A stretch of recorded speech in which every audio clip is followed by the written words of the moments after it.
Yeah, mga ka-discovery, ipapakita ko naman sa inyo ngayon yung paglilinis nitong Astron inverter grade na 0.6 horsepower. Yan, bali mga ka-discovery, blinag ko na kasi yung nito, yung nag-unboxing ako, saka yung naglinis ako ng filter na ito. Ngayon, ang gagawin naman natin ay lilinisan naman natin siya ng buo. Yan, sa mga nagtatanong sa comment section, na pakita ko naman kung paano yung paglilinis nito, yung loob niya, yung loob ng aircon. Babaklasin natin to. Kaya tara mga ka-discovery, yung mga nag-aabang na gustong mai-vlog to, dahil meron din silang ganito at gusto nilang makita yung pagbabaklas nito. Kaya tara mga ka-discovery, let's go, umpisa na natin.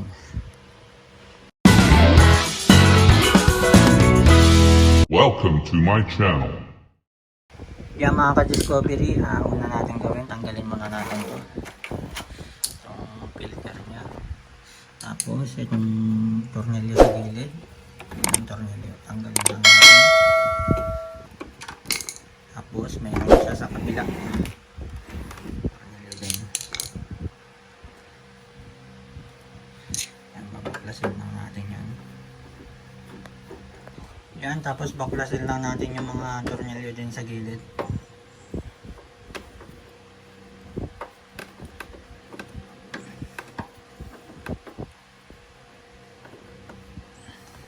Yan, tapos na yung gilid, yung ibabaw naman.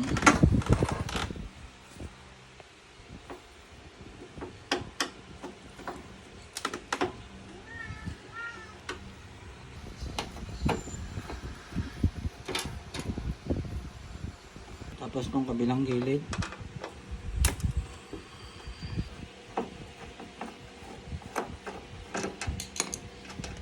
At itong pinakalikod.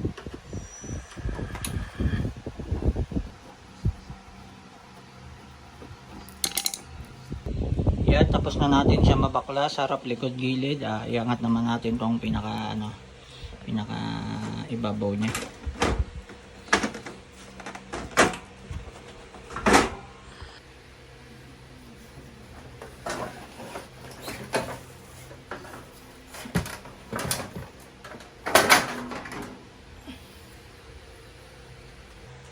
Yan mga ka-discovery, makikita nyo napakarumi nung ito yung pinaka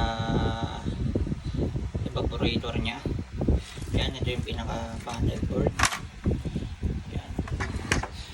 Yan yung natin, mamaya babaklasin natin. Tapos yan, marumi.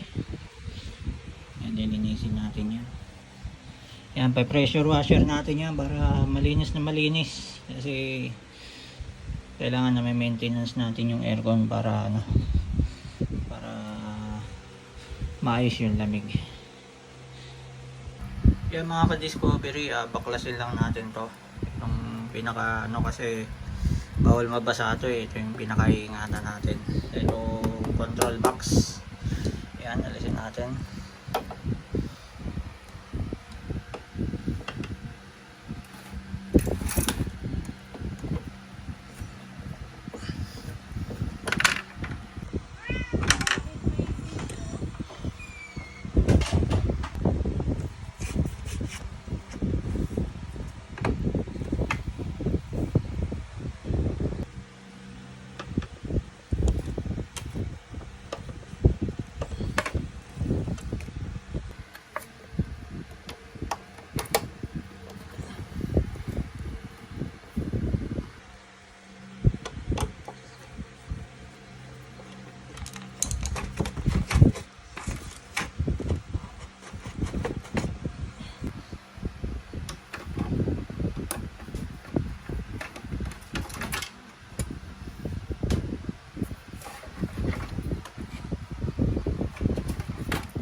Yan mga ka-discovery, bali itong pinaka control board ay silyado naman siya. Yan, pati itong pinaka nya, capacitor. Yan, bali mga ka-discovery, kahit silyado siya, dahil pressure washer yung gagamitin natin, baka mapasukan ng tubig. Maganda ibalot pa rin natin siya. Tapos itong pinaka panel board, balot na rin natin ng plastic. Yan, bago natin ibalot, baklasin muna natin ulit.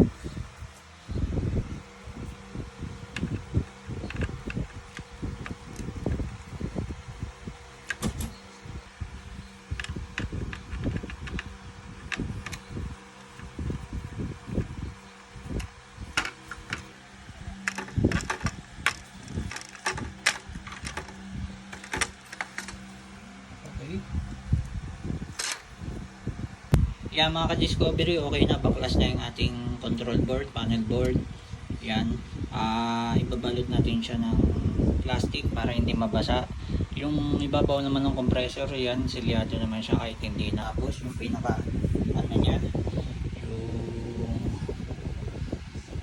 yung condenser, pan, yung pinaka, niya, makina, silyado naman yan, yan.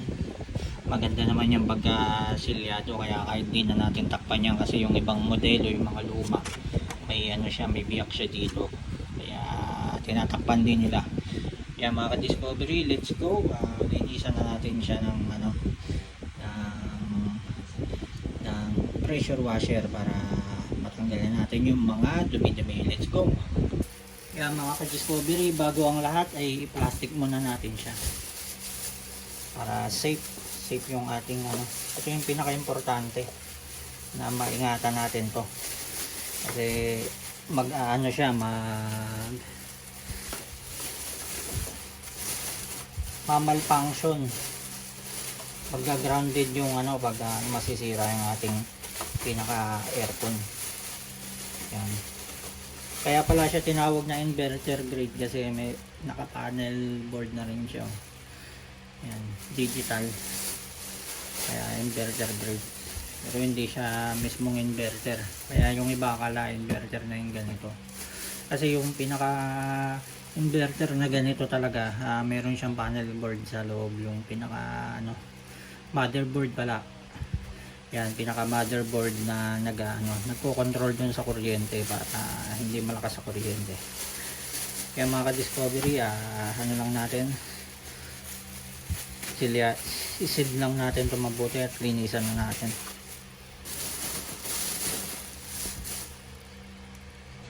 Yan, dinoble natin para sure na hindi mababasa yung ating control board.